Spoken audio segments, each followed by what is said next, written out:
Do you want to know the best hypercar in Le Mans Ultimate? It's the BMW. Let's talk about it. Let's share a setup for the BMW hypercar on Monza, and let's talk about how it absolutely will destroy Ferraris, but not on raw pace, but on something else.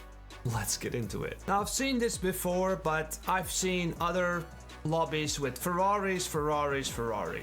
Look at this.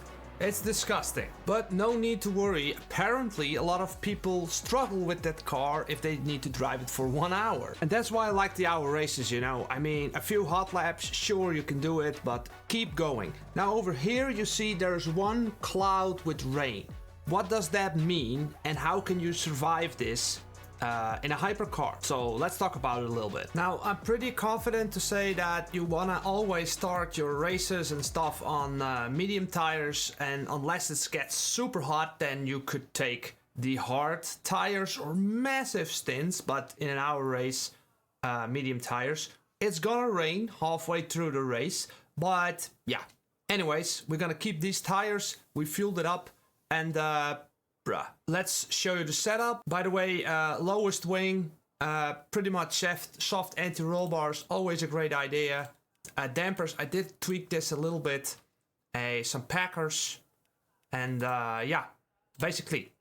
Think about this when you have low wing, then a little bit of less ride height.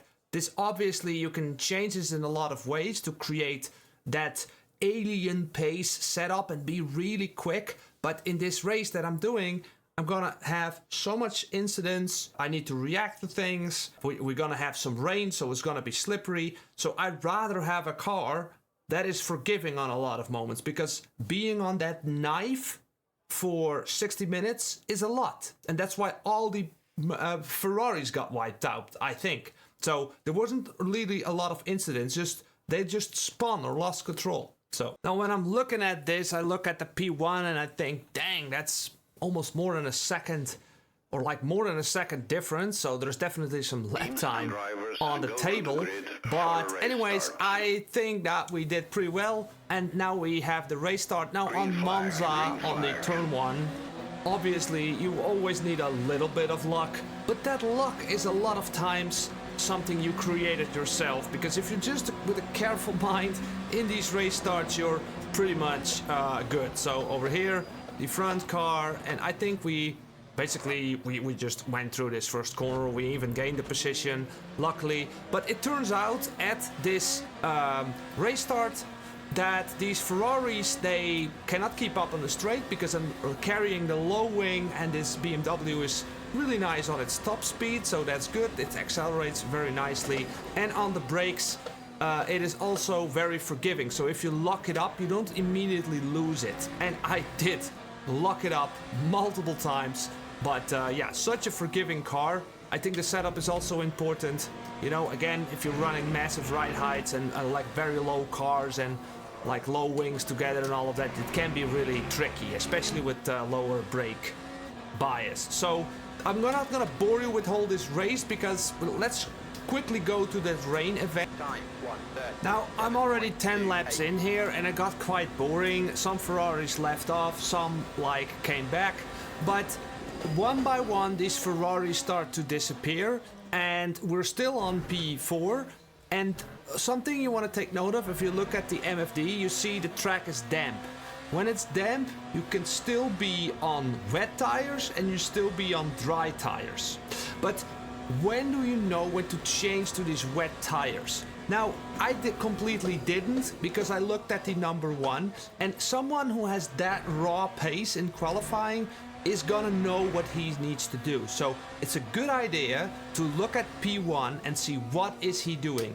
So I run basically with this rain, and I think this rain is such a distraction, right? It looks like, oh, it's raining, I need to put on the wet tires, but the tires are good, they have proper temperature, and the rain dynamics in Le Mans Ultimate are absolute horseshit. It is absolute bullshit. There is not really a rain dynamic, I think. You just lose grip. It's like losing the temperature. If you stay, sure, it will get slippery, it's easy to lose the car, but if you're gently on throttle like you have over here on these overlays, race lab apps, you can just keep it on track and you can just keep going. Now obviously this is Monza, it has a lot of straights, so keeping on the dry tire might not be as painful, because as soon as we hit higher speeds there's actually a lot of stability. It's especially like the slow corners where you really are slower when the track is turning wet. So now, I'm not gonna lie, it was quite challenging to drive this middle part of the Super 60, so that's actually the range. So it's gonna be like one cluster, like 10 or 15 minutes of rain. But then, yeah, basically I kept it on track and looked at the leader. So normally you wanna change tires to slightly wet, then you need it. And I'm being not so positive about the rain. I do love the spray, I do love how it looks, but yeah, whatever. Let's move on. Now, I don't understand what happened there. People just lose it everywhere. They overbrake, they spin. They just cannot keep their hypers on track. If your hypers are so difficult for you, just stick to GT3s. It's gonna be way more, like, digestible, right? Oh, and also something else to consider. These are people who actually got the gold safety rating, right? So they're not driving for the first time, you would think.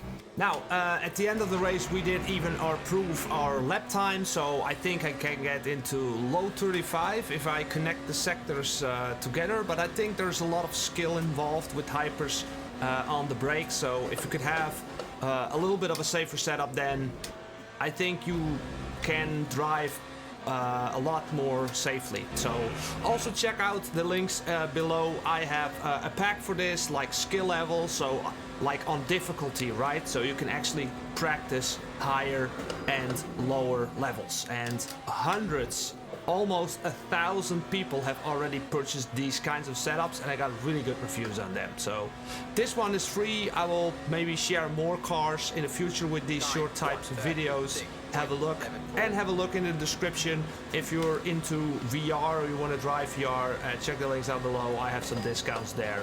Thanks for watching.